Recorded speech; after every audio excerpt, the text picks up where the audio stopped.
Life has been good for Ron Dunk and Soyeon Kate Lee since they won medals at the Cleveland International Piano Competition in 2007 and 2003, respectively. Since those wins, both pianists have enjoyed successful careers as solo artists, as well as holding positions as professors of piano at the Cincinnati College Conservatory of Music.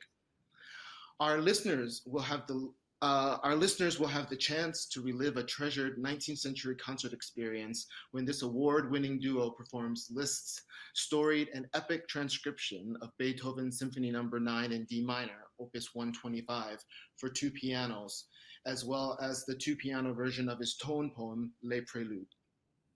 About the Liszt transcriptions, the well known musicologist Donald Tovey declared they prove conclusively that Liszt was by far the most wonderful interpreter of orchestral scores on the pianoforte the world is ever likely to see.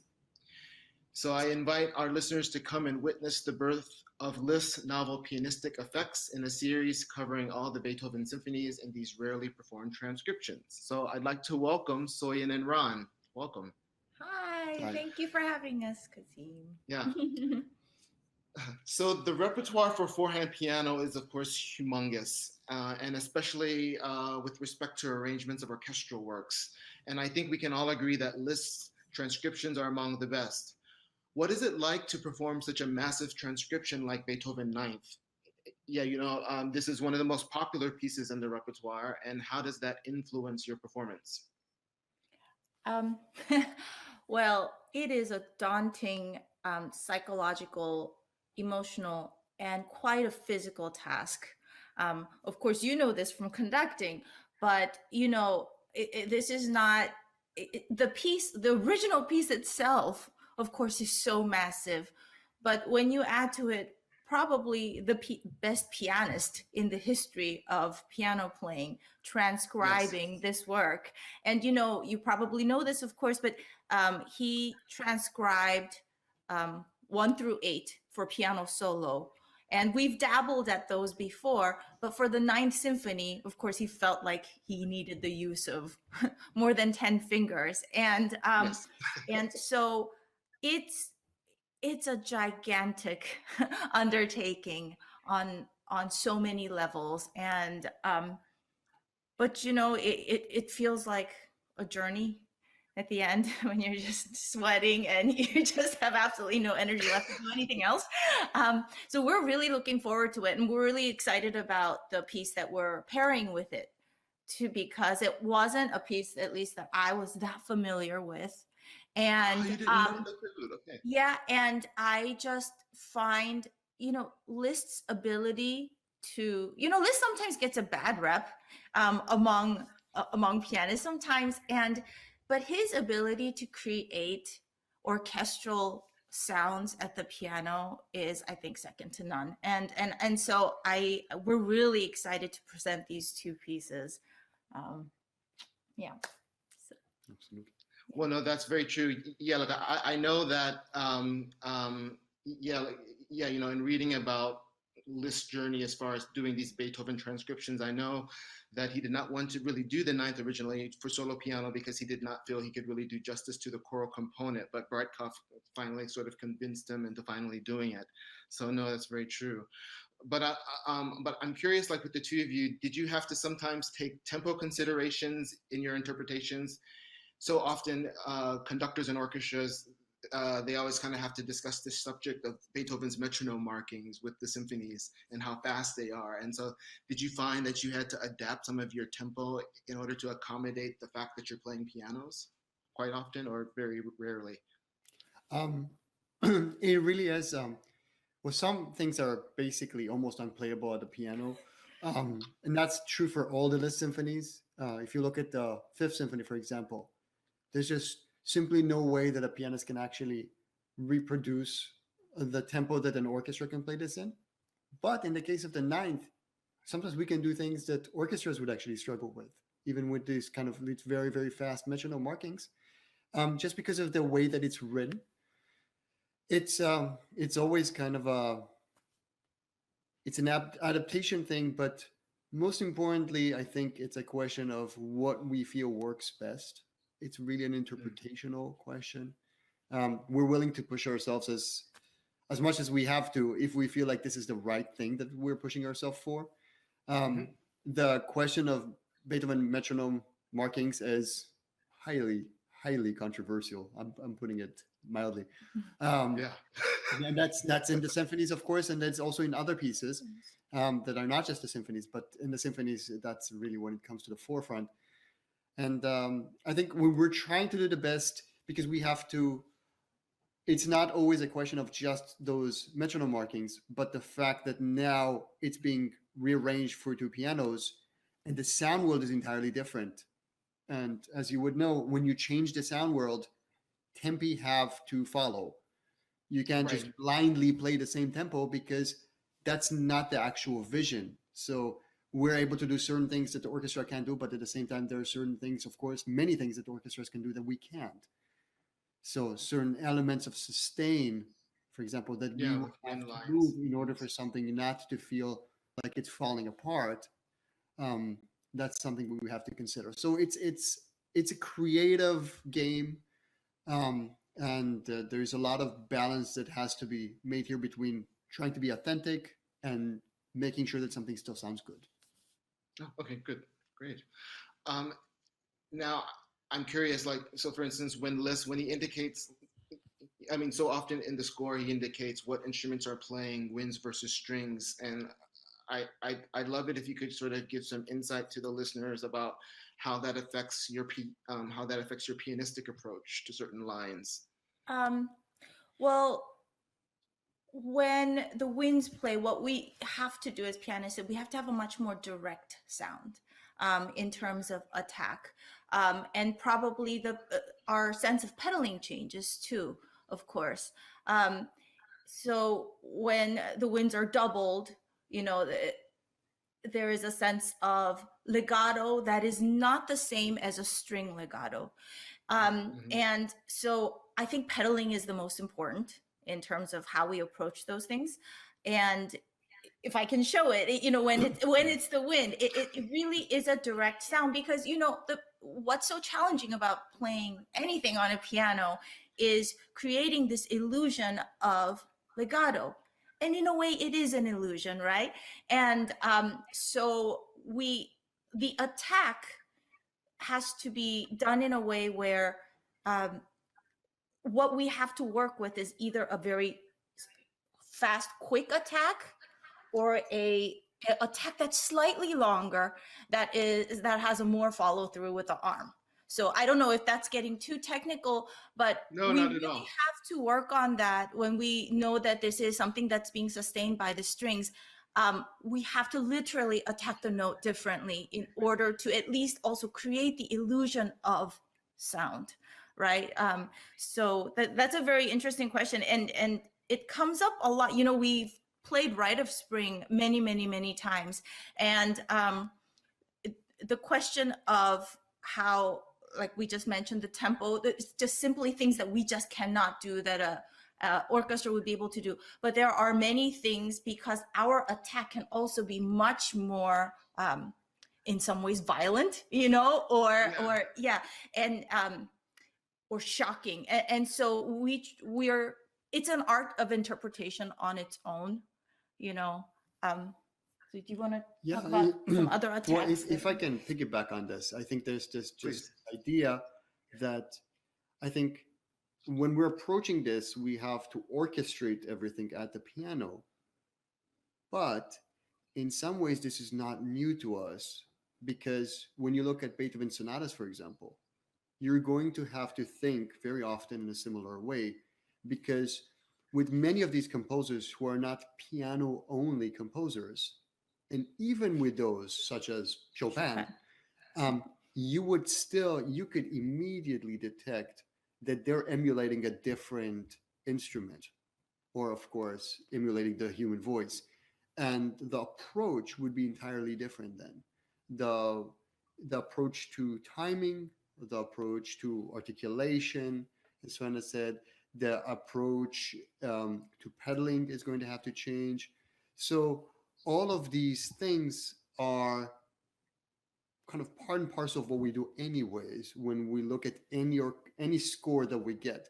So here it's just more explicitly stated in some sense. There is horn. Okay, we have to emulate the horn, and there is a very specific sound world that applies to it. This very rich idea of sound, sustained. But this is something that would show up very often in pieces that we would play anyways. You know, abstract pieces by Brahms that are not supposed to be. I mean, of course, we're not orchestrated, but you know, somebody like Brahms always did have these instruments in mind and would sometimes do his own arrangements for other instruments. So all of these, what I'm trying to say, I think, is that piano does not live in a vacuum, and all of these composers are always taking into consideration other instruments. Mm. Yeah. Very interesting. So yeah, like, you know, just from my perspective, there is a level of artistry and intimacy that you exhibit in your performances that I've seen online so far, and that is such an and it's and you know, it's at such an extremely high level. And I'm curious, how do you negotiate blocking on a piano bench where even small adjustments can have a big impact, and also this idea of 20 fingers having to cover 88 keys? And I'm just curious, do you ever stumble over each other, or is it just always a very easy process? You wanted You- you go it? ahead. Well, there's a huge difference between and challenges and similarities and between playing four hands and two pianos. So four hands is tricky because of what you just mentioned. You have to share everything. and that's including three pedals, which is not exactly shareable. But now that we have the iPad, we have four pedals, I guess, and we can equally divide. But Oh, okay. you know, but the challenge in four hands medium, which is not what we're doing for this specific concert, is that you have to be so careful about voicing, because pianists are so used to playing with a dominant right hand, right? Because that's usually where the melodic material is. So if you're playing the bass and you're used to dominating with a right hand, you have to be extra careful about the balance and what your right hand is doing. So balancing issues, your piano technique also has to change, because many times you have to play under his hand, and I just would like to show the difference in our size of hand, which also plays a role, because you know we have to choreograph quite a bit. But what is wonderful about it is that you breathe together, and it's much better. You're right there next to each other. So in some ways, ensemble is so much easier. With two pianos, ensemble gets really, really difficult, because you're not close enough to breathe together. You're very far, actually. You're farther than it is when in normal chamber music. With a violinist, you would be much, much closer. Also, you know, I always used to envy all the other musicians, because they could look at you while they play. And, you know, with a transcription like this one, I mean, Liszt gives us so many technical challenges in this piece to begin with. So the last thing you have time for is to actually look up at the other person, you know.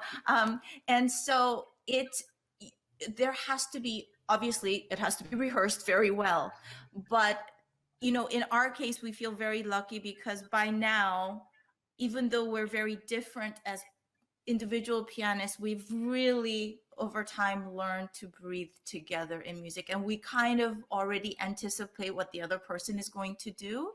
So in that sense, it's really a lot easier doing this with your husband. You know, do you want to add to it? Oh no, it just two pianos is really a very, very tricky medium because of this. Because I mean, as we said, the distance is actually vast for chamber music. Quite wide. Yeah, because of the dovetailing of the two pianos. On top of that, the basics of the instruments are still of a percussion instrument, and the attacks are heard in an unambiguous way, meaning if you're not together, anybody would be able to spot that. And this is one of the main hurdles of playing this piece, because it's so easy to not be together, because you want to be expressive, you do not want to play like a metronome, but at the same time, you're really far away from each other, and there are all of these precise moments. So it really is quite difficult to put together in that sense. Whereas, as has already been mentioned before, in forehand, you're kind of breathing from the same bench. You have the same person, I mean, just a person right next to you. So it's just a completely different set of um, hurdles that you have to negotiate playing two pianos. Absolutely. So that's good though that you're playing with iPad, so no one has to decide about turning pages or anything like this, I guess. Correct. No. Okay, good. That's And we just have to hope that the iPads, I mean, considering how long this piece is, that the battery will stay in place and we won't have any technical glitches. yeah. No, good. So I'm curious, how do you decide between one another who plays secondo and who plays primo? And is that true? Like I've heard from other duo piano groups that sometimes in forehand playing that the secondo player usually controls the pedal. Is that true, or do you find that that's not really the case? Well, we just alternate between pieces. Oh, Honestly, okay. we just take turns playing each part. Um, they're both equally satisfying as far as I'm concerned, at least.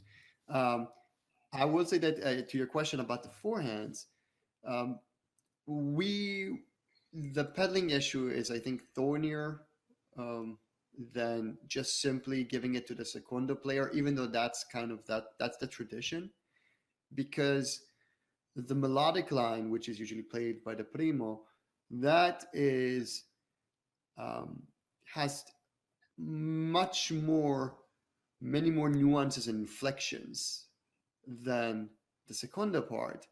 And in order to capture it, you have to have either a person who really knows and understands immediately, instinctively, all of those nuances, or you actually have to be the one pedaling.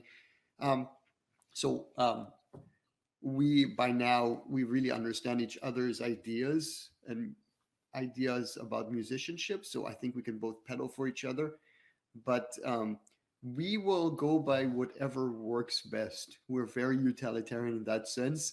Hmm. We would even switch in between movements, for example, if we thought this was particularly useful. If there was one movement that was incredibly difficult to and intricate to pedal for the player playing the melody, for example, and the other movements were more harmony based, then we would actually switch in between. So there's no rules as far as we're concerned, just whatever works best. Okay. Wow, that's very fascinating to hear. So just going a little bit deeper look into this subject and just to bring some sort of context to the art of forehand playing, I wanted to just compare the approach of this genre by by a composer like Brahms, who of course was equally compelling, or who wrote equally compelling music for this combination. And yeah, I myself, I'm not a very good pianist, but I have attempted to play some of this repertoire very poorly. And what I noticed is that often in Brahms, the fingers and hands and arms run into each other. And it seems like with Liszt, while it's a bit more dazzling and maybe more difficult, he seems to be thinking more performatively, like what has to happen for the pianist, about who has to do what and how best to achieve it. So how would you compare the forehand piano music of these two titans and leaders in the, I guess you could call the war of the romantic composers? Well, I think you're right that Brahms wrote a lot more for forehands. I mean, he seems to have transcribed everything for forehands. Yeah. Whereas Liszt maybe wanted the the palette of two pianos. So I think Liszt utilized the two pianos more. Of course, Brahms did write for two pianos also. So I, as to your question about Liszt's technique, he took the piano technique to a new level. I mean, there's no modern piano playing without the contributions of Liszt. So I do think that he, anything that he transcribed was, you hear even in Liszt Hungarian Rhapsodies things that sound so brilliant, and I'm not saying that those are easy, but they Hmm. fit very well for the hand. Whereas some other composers, there is a struggle to play certain virtuosic passages.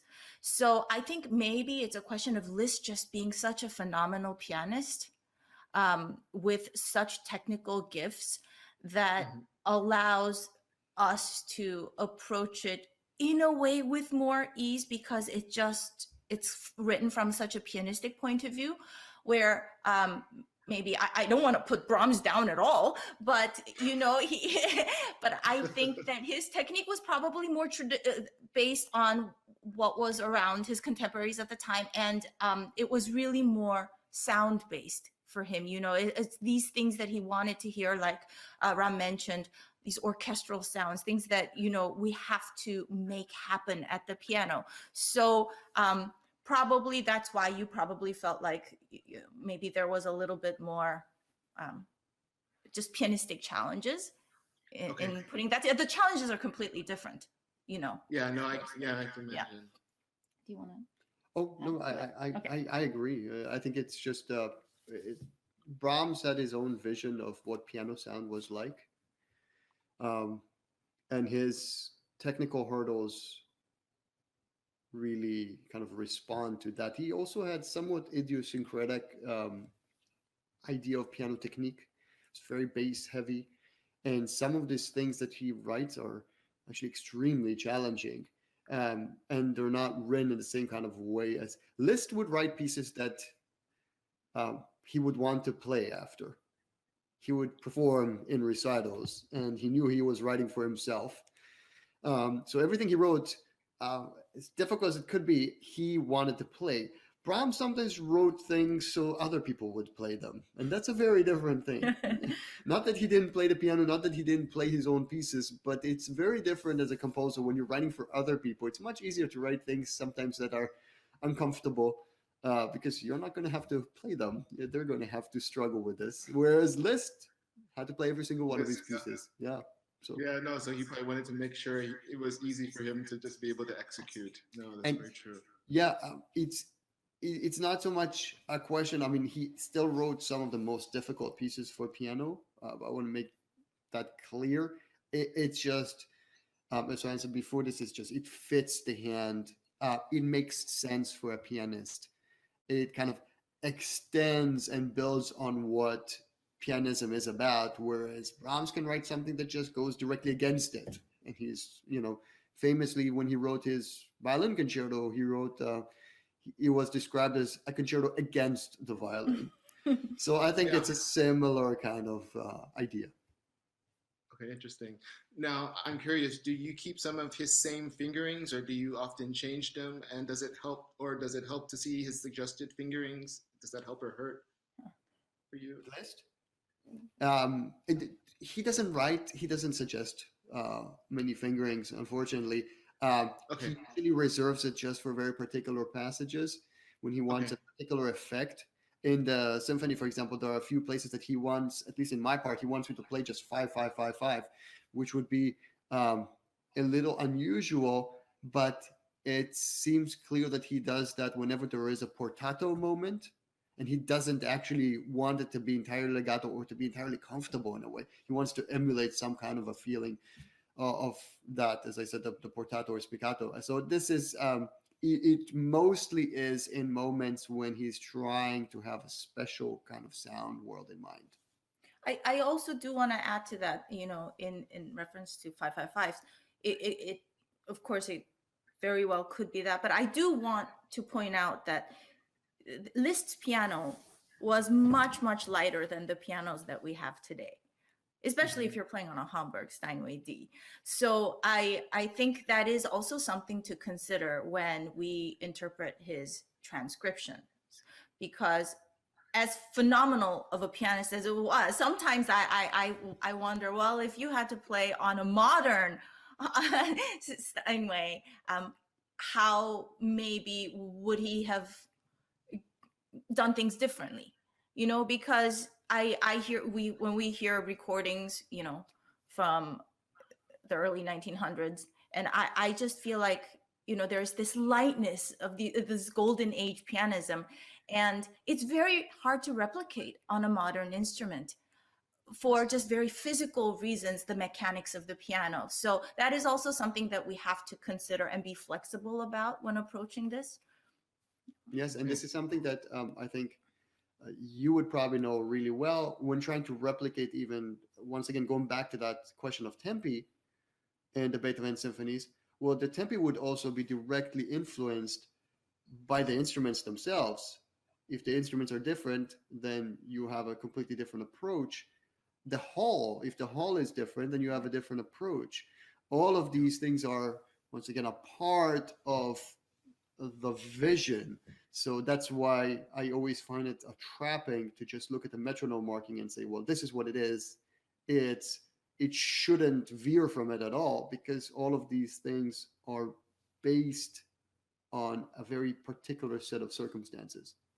Composers from both sides, both Brahms and Liszt, who we just could have discussed, they look back on Beethoven as their spiritual and artistic hero.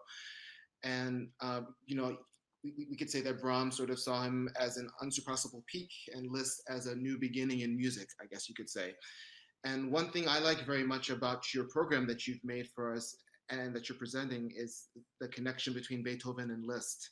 And yeah, during Liszt time, there was this big debate about the viability of the symphony genre. And yeah, that genre had, of course, become very massive under the hands of Ludwig van Beethoven.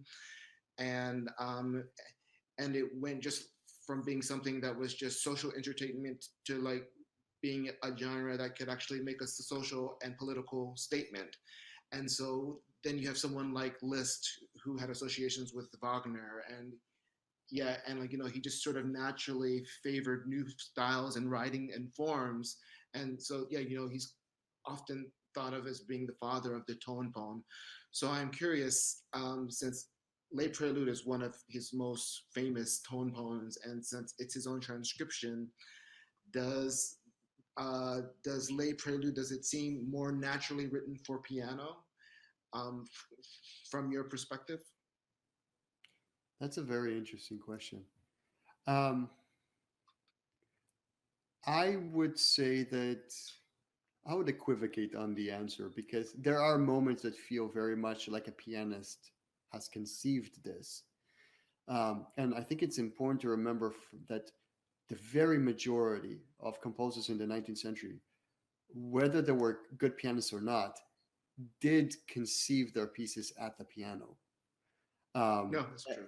and but with Liszt, of course, it's a whole different level. But at the same time, there are many moments in which we need to emulate orchestral sounds in a way that is clearly not pianistic. Um, the whole beginning comes to mind, the whole introduction, where just with a full orchestra, it sounds entirely different, and pizzas, and we have to make it into something that would sound good at the piano. Um, I think it's wonderful to play this piece because it's such a gateway, being the first symphonic poem, um, and there is so much Wagner in it, of course. Yeah. And, uh, and you know what? Sometimes I feel like I do a disservice to Liszt by saying this, because there are so many elements of Wagner that Wagner took from Liszt, and not the other way around necessarily. Yeah, no, that's true. It's very much kind of cross pollination between these two. So, but it's really just a fantastic piece of music, and that ends up, at least to us, to our ears, sounding very convincing at the piano with these gorgeous moments. I think his harmonic language translates so well because that's kind of his way of thinking. Liszt gets probably not enough credit as a composer, and his biggest strength as a composer is his coloristic palette. So Yeah, he no, it's stands great up. orchestrations when you think about it. Yeah, Yes, very true. and at the piano, the way that it would come to bear, it would be through the harmonic ear that he had. They would take things, and this is something that Wagner very much picked up on. Of course, he would take the same kernel motive. Now he would color it with different harmonies throughout. but with Liszt, it really comes from the world of the piano and it translates beautifully. So, and I think so. We really enjoy playing this. It's a sumptuous transcription with, you know, incredible climax. We think it works wonderfully. I just want to add from a emotional point of view of us approaching these two titans of composers. Um, there is something really amazing about just the thought of putting these two together, because Liszt was the first one to have publicly played the Beethoven sonatas. He's, I think, responsible for really bringing them as concert pieces, which continue today, of course. And he was such a generous spirit in with all the criticism that he had during his lifetime. He was the first one to raise money for the Beethoven Monument. I just feel like there is such a love, this generosity in Liszt's spirit, which sometimes, just as I said before, gets a bad rep because of the sheer new virtuosity of his piano writing, that I think it's easy for us to sometimes undervalue and underestimate how much he elevated piano playing in general, and the concerts as we know it. I'm not sure that we would have our jobs now without Liszt. And so, I mean, practically speaking, so I feel like to have on the same program this relationship of these two is really meaningful for us. So I just wanted to just sort of shift gears and just talk about yeah, so like, when you're not concertizing and teaching and parenting your two young children, I know that you have this concert series called Music by the Glass, and I was just curious if you would mind telling our listeners a little bit about this concert series that you started. Not at all. We love talking about it. Okay, no, yeah, that's why I'm asking about it. It's a fabulous concept and a fabulous idea. So, yeah, it's like, really yeah. our baby, and I essentially what we wanted to create was a intimate community. And I know that so many artists have taken on this challenge of exploring alternative venues and making music much more immediate in the last several years, and I think that's wonderful. And this is our contribution to that. And I think what makes it, because it's not new to have wine by now with concerts, but I think what for us makes our series special is that we take going back to Liszt, his concert programs never had the complete Beethoven sonata. And so our programs have movements, snippets from things. We don't feel that it has to be from beginning to end necessarily. We want to engage the audience, and we want them to sort of relive that salon culture. And the other important thing is we want to cultivate a future for the support of the arts. And it's striking that so many people who show up, the young professionals, because that's our target in the city, because we feel like these are the people for the next 20, 30 years who will contribute to the arts and who will keep this going. And it's striking that so many of them say, oh, well, I'm doing this because I took 2 years of lessons when I was really young. There's always a connection to something that they did with music during their childhood. And it's our hope that they will now, we've had now 4 or 5 weddings through Music by the Glass. People meet there and things work out really well, and they have their children. And we wanted to launch this season, but of course we couldn't because of COVID. But now with this new budding generation of babies, we wanted to do Music by the Cup as well. And that's our little sidekick to Music by the Glass, because I think that this is a grassroots effort. Now more important than ever, that we build communities and communities around this what we feel is essential to life. And of course, you feel also, and this live music, which, Zoom is amazing and it has gotten us through this much of the pandemic. But I think what has become clear through Zoom is that we need live music. And Absolutely. I think that, that's what we're trying to build with Music by the Glass. And hopefully we just can't wait to start it again when the time is appropriate. Yeah. No, no. Like I'm sure your fans and supporters in New York City will be glad when you're back. I'm sure, and I hope to catch one of those concerts. Yes, too absolutely. Because myself. when you're in New York, yeah, When I'm in New for York. sure. Yeah. Well, now so now so it's called wine. So it's called Music by the Glass, because you can Music order by the wine Glass. by the glass. You don't Okay. have to order the entire bottle, and that's sort of where we came up with Music by the Glass. Okay. You okay, can listen okay. to movements and parts, and that's okay. Okay, I see. Yeah, Okay, okay. yeah. But but were either of you wine connoisseurs before starting this series, or was it just something that kind of? I can't say that I'm a wine connoisseur, but I know a little bit about wines. But this was really just um, the series also featured and features partnerships with local wine um, dealers, and they what they do from their end is they listen to the music before the concert. We provide them with the music, and they try to tailor this so that the wine is really fits the music that we're listening to. So that's the idea behind it. So we don't have to be the wine connoisseurs ourselves. We have wine connoisseurs to work it out for us. Wonderful. So my last question then for you guys today is how is the pandemic? How has it been affecting you, and how have you been navigating these waters during this time? Well, it changed our lives completely, of course, as it has, I think, for everybody.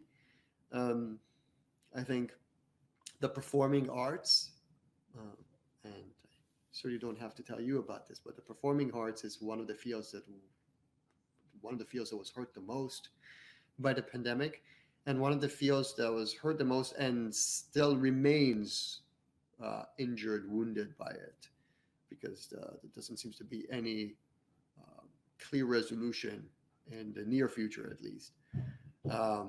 It's Our concerts, of course, have been upended but some of them have been replaced by virtual concerts. Like this one. Yep. And this, the one thing that I would say the silver lining out of all of this was that all of us musicians had to kind of step up our other skills as perhaps audio engineers, video engineers, all of these things, video producers. These are things that we didn't necessarily think we would have to do, but all of a sudden found ourselves in need of. And I think these are skills that are going to remain with us after this pandemic leaves us. So that, as I said, is the silver lining. I think after the initial shock, institutions have started kind of recovering and finding alternative ways of still having concerts, as the Library of Congress, and I think all of this is also part of those changes that will remain with us. I think the landscape will change even after live concerts resume, and I think for Yeah. the better, because live concerts will go back, and people, I think, will realize how much they miss them if they haven't already. But at the same time, maybe concerts will be more accessible for everybody. For me, I mean, I have a family who lives in Israel, and it's been quite a blessing for them to be able to attend some of these concerts that are now virtual, whereas before they really couldn't. So this ability to now connect with people from all over the world with these concerts, they're not going to get to experience the same thing as a live concert, of course. These are irreplaceable. but they still get something out of it. And I think that is something that is going to be very positive moving forward. Do you want to talk a little bit more about our lives? Well, I do want to say it has made me, despite the fact that our industry has been hit very hard, I personally, for me, I have never been more grateful to actually be a musician, because at the end of the day, I can still sit down and pull out a score of Schumann and sit down and just immerse myself in it. And there is so much beauty in that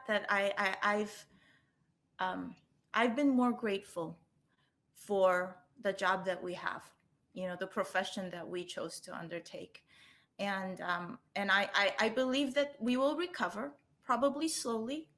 But I think what this pandemic has taught me, and I think all of us, is how much we've taken things for granted in a way. It feels like, I mean, just those receptions after concerts where you can hug without feeling like, this is going to be okay. I watch movies, and when they get too close, I get a little bit uncomfortable because you're not supposed to do that. And so there are so many things about just our lives that are connected to one another that I think we have absolutely taken for granted because we thought this would never happen. And so I think there will be a collective sense in all of us to embrace this more than ever. And it's hard, but that's also a blessing. Yeah, no, that's very true. Very well said. And I could not agree with you more. So, well, finally, I'd like to thank you so much for joining us today, Soyan and Ron. And we're very excited to see the concert airing tonight here on the library's concert site, loc.gov/concerts, the Performing Arts Facebook page, and the library's YouTube channel. And I just wanted to give you the last word. Do you have anything else you'd like to share with our online listeners and audience? That we're just happy to be sharing this time with you. And we really look forward to connecting with you in person next time. I hope that we're able to also experience you live at Yeah, some point in Washington, D.C. I think that would be a wonderful treat for our audience. Absolutely. So thank you so much for taking the time to speak with me. And we look forward to hearing your concert soon. Thank you so for much. having us, Kazim. Bye.